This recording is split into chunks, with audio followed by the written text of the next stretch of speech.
যারা দেশনেত্রী বেগম খালেদা জিয়াকে 5 বছরের লোয়ার আদালতের সাজা 10 বছর করেছে, তারা তো এখনো আছে। এবং আমাদের নেতা জনাব তারেক রহমানের কোনো বক্তব্য প্রচার করা যাবে না সেই রায় তারা এখানে দিয়েছে, এবং বিভিন্ন স্লোগানকে এন্ডোর্স করেছে, তারা এখনো আছে। যারা রাতে কোর্ট বসিয়ে প্রায় 2036 জনকে সাজা দেওয়া হলো 2024-এর 7ই জানুয়ারির ভুয়া ইলেকশন, ডামি ইলেকশনের আগে, তাদের মামলার সংখ্যা ছিল 149, এবং বিচারকের সংখ্যা আমি বলি, এখানে আমার কাছে কাগজ আছে 36 জন। তাদের সেই কাগজগুলো আমি সাংবাদিক ভাইদের জন্য এখানে কিছু ফটোকপি রেখে যাব, ইউ ক্যান শেয়ার। এখানে ব্যারিস্টার কায়সার কামালকে আমি অনুরোধ করছি, এখানে 2-3টা কপি আছে আপনার জন্য। তো তাদের স্বাধীনতা নিশ্চিত হলে সেক্রেটারিয়েট প্রতিষ্ঠার মধ্য দিয়ে তাদের বিরুদ্ধে আপনারা এখনও কিছু করেন নাই, পরে কি কিছু করতে পারবেন? আপনি আদার ব্রাঞ্চেসের কথা বলেন, পুলিশ ডিপার্টমেন্ট এবং ব্যুরোক্রেসি অন্যান্য বিভাগে কিছু লোকের চাকরি তো গিয়েছে, কিছু লোক রিটায়ার করেছে, কিছু লোককে বাদ দেওয়া হয়েছে, কিছু লোককে প্রসিডিউরে নিয়ে আসা হয়েছে।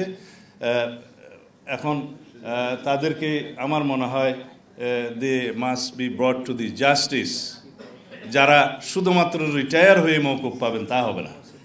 তারা ফ্যাসিস্টের দোসর ছিল, ফ্যাসিবাদের আয়ু দীর্ঘায়িত করার জন্য তারা বিভিন্নভাবে সহায়তা করেছে।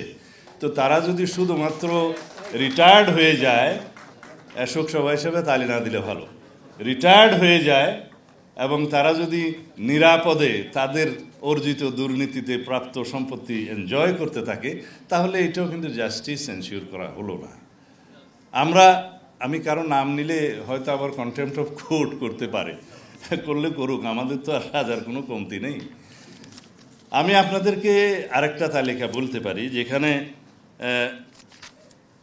বিকাশ কুমার সাহা সহ 168 জন অধস্তন আদালতের বিচারক এবং ল মিনিস্ট্রিতে যারা চাকরি করেছে এই বিরোধী দলকে দমন করার জন্য বিভিন্নভাবে, তাদের একটা তালিকা আছে 168 জনের।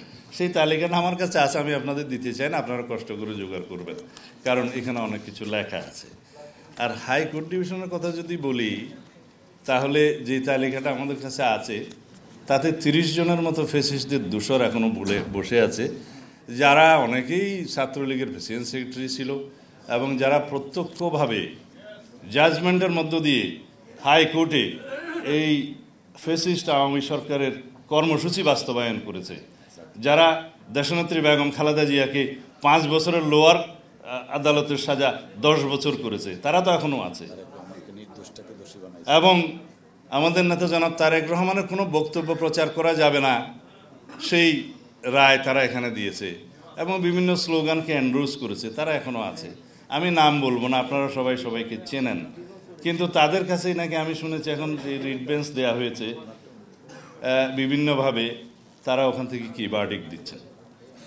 আমি আমার এলাকার একটা যুবলীগের সভাপতি, উপজেলার চেয়ারম্যান ছিল, কোনোভাবে সে প্রখ্যাত চোর ছিল এবং তারা উপজেলা চেয়ারম্যান হয়েছে, সে অ্যাবডাকশন সহ একটা মার্ডারের চার্জে 164-এ অভিযুক্ত হয়ে তার বাড়ি থেকে সেই লাশ উদ্ধার করা হয়েছে। এখান থেকেই তো বেল পেয়েছে 2 মাসের মাথায়। তারা কারা সেটা আমাদের জিজ্ঞেস করতে হবে, কারণ আমরা বিচারকদের স্বাধীনতা নিশ্চিত করার জন্য কি ইন্ডিপেন্ডেন্স অফ জুডিশিয়ারি চাই? আমরা ইন্ডিপেন্ডেন্স অফ জুডিশিয়ারি চাই জুডিশিয়ারির ইন্ডিপেন্ডেন্সের জন্য। তো শুধুমাত্র এই কথাগুলো আমরা যদি বলে শেষ করে দিই যে আমরা ইন্ডিপেন্ডেন্স অফ জুডিশিয়ারি এনশিওর করবো, অবশ্যই করতে হবে, এবং দিস ইজ দ্য চান্স। এইবার যদি আমরা ইন্ডিপেন্ডেন্স অফ জুডিশিয়ারি এনশিওর না করতে পারি, আর কখনো হবে না। কিন্তু তার আগে ফ্যাসিস্টদের দোসর সেই 30-32 জন যারা হাইকোর্টে বসে আছে তাদেরকে অপসারণ করতে হবে, তারা যেন সেই ইন্ডিপেন্ডেন্সের সুবিধাটা না পায়। আর আপনারা সুপ্রিম জুডিশিয়াল কাউন্সিলের প্রভিশনটা জানান, আর্টিকেল 96, এবং সেই আর্টিকেল 96 আরও অনেক সাংবিধানিক প্রতিষ্ঠানের যারা পদাধিকারী তাদের ক্ষেত্রেও প্রযোজ্য হয়, যেমন ইলেকশন কমিশন আছে, অ্যান্টি করাপশন কমিশন আছে, তাদের হয়। শুধুমাত্র একটা লাইন লেখা আছে যে তারাও একই প্রক্রিয়া অপসারিত হবে, যেই প্রক্রিয়ায় হাইকোর্ট এবং সুপ্রিম কোর্টের বিচারকদেরকে অপসারণ করা যায়। This is not much. আমি প্রপোজ করছি এর অনুবলে আইন প্রণয়ন করতে হবে, সেটা অবশ্য আমরা সংস্কার কমিশনের রিপোর্টে আমাদের পক্ষ থেকে বলেছি, সেই আইনের প্রেক্ষিতে তার অসদাচরণের জন্য, তার দুর্নীতির জন্য, অন্যান্য ইন্ডিভিজুয়াল ক্রিমিনাল লায়াবিলিটির জন্য তাকে যেন জাস্টিসে আনা হয়, তাকে যেন বিচারিক প্রক্রিয়ায় আনা হয়, সেই ব্যবস্থা রাখতে হবে। তো তাহলেই পরেই হায়ার জুডিশিয়ারি বলেন, অধস্তন আদালত বলতে একটু খারাপ শোনায়, এখন স্থানীয় আদালত বলা হচ্ছে বা লোয়ার জুডিশিয়ারি, যাই হোক, তাদেরকেও সেই অ্যাকাউন্টেবিলিটি ফিক্স করতে হবে। আপনারা যদি মাত্র মনে করেন যে বিবেকের কাছে জবাবদিহি করবেন, সেই ভাষা পরিত্যাগ করতে হবে। সব অঙ্গেরই অ্যাকাউন্টেবিলিটি থাকবে, লেজিসলেটরদের অ্যাকাউন্টেবিলিটি থাকবে, পলিটিশিয়ানদের অ্যাকাউন্টেবিলিটি থাকবে, অন্যান্য অঙ্গের এক্সিকিউটিভদের অ্যাকাউন্টেবিলিটি থাকবে, ব্যুরোক্রেটদের অ্যাকাউন্টেবিলিটি থাকবে, জুডিশিয়ারিকেও কোথাও না কোথাও অ্যাকাউন্টেবল হতে হবে।